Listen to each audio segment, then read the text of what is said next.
primeiro ponto para começarmos o estudo da linguagem C é entender como um código genérico para microcontroladores é estruturado. Isto é, o que é um código na linguagem C e como ele se parece especificamente para o contexto dos microcontroladores. Bem, um código em C nada mais é do que um arquivo que tem extensão .c. Então, para criar um código em C, eu posso, por exemplo, abrir o bloco de notas, salvar o arquivo com qualquer nome e adicionar um .c no final do nome dele, igual está sendo mostrado nas imagens aí.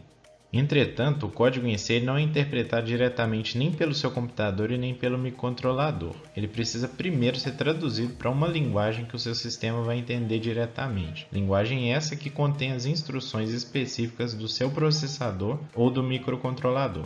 Este trabalho é feito por uma ferramenta chamada compilador. No caso do seu computador, o arquivo .c é traduzido para um .exe, no caso de você estiver utilizando o Windows. E no caso do microcontrolador, o arquivo .c vai ser traduzido para ou um arquivo .x ou um arquivo bin. Para você entender isso um pouco mais de forma prática, eu estou mostrando aí nas imagens um exemplo de um projeto que eu trabalhei recentemente, onde eu desenvolvi diversos códigos em C, que seriam os arquivos .c, os quais foram unidos e traduzidos para um único arquivo .bin. Quem fez isso tudo foi o compilador. No caso, esse arquivo bin é o que vai conter os dados finais que vão ser gravados na memória do microcontrolador. É interessante reparar que esse arquivo .bin ele ocupa 77 KB, enquanto todos os arquivos .c juntos ocupam mais de 200 KB.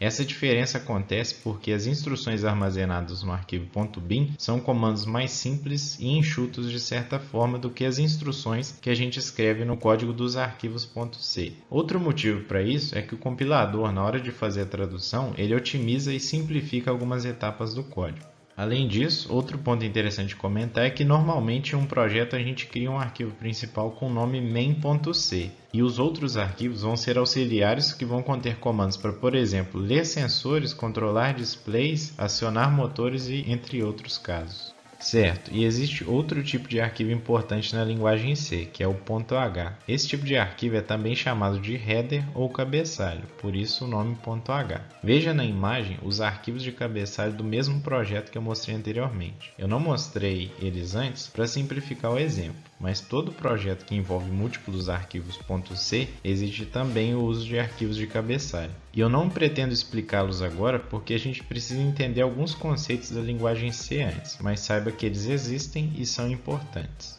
Seguindo em frente, vamos imaginar um projeto simples que faz uso de apenas um arquivo .c e nenhum arquivo .h. Supondo que esse arquivo foi criado pelo bloco de notas mesmo, ou então criado automaticamente por uma IDE tipo HTML Studio, MPLAB X ou outra. E dentro desse arquivo C, eu já escrevi uma estrutura genérica de um código em C. Vamos entender os pontos da imagem. Na parte inicial do código é onde iremos incluir outros arquivos para usar os comandos criados por eles, e estes outros arquivos são chamados também de bibliotecas. Em seguida tem uma estrutura principal que é a função main ou função principal, e ela que vai conter os comandos que seu código vai rodar. No contexto de microcontroladores, ela é acompanhada de um elemento chamado de loop, que está sendo ilustrado pelo while1. Este loop em específico cria uma repetição infinita, ou seja, todos os comandos que tiverem dentro deste while serão executados repetidamente para sempre. Seria o equivalente à função void loop do Arduino.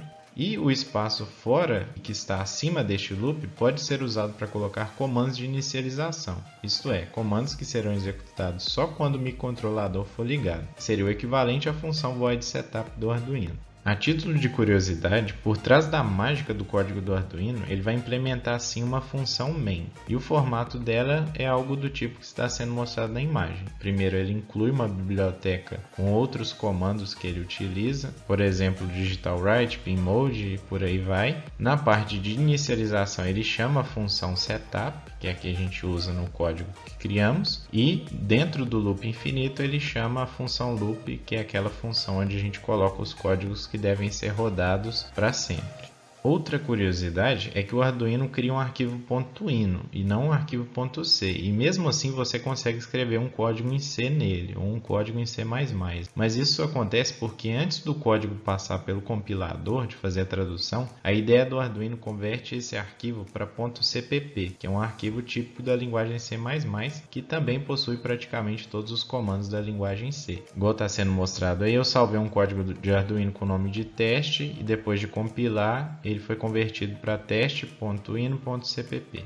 Por fim, está sendo mostrado aí o exemplo do arquivo .exe que é gerado pelo Arduino após a compilação ser feita. Tanto este arquivo quanto o anterior que eu mostrei, eles podem ser encontrados dentro da pasta temp, que fica localizada na pasta ppdata, na pasta do usuário do computador. Bem, se alguns conceitos não ficaram claros, não se preocupe. Quando estudarmos os outros elementos da linguagem C, a estrutura fará mais sentido. Por enquanto, tente entender apenas o conceito básico da coisa toda. E faltou comentar que a compilação do código é feita dentro da própria IDE que você estiver utilizando. E se você quiser saber como gravar o seu código em C dentro de um microcontrolador, na descrição tem um link de um post do site ensinando a gravar um PIC e um AVR. Por enquanto é isso e até a próxima.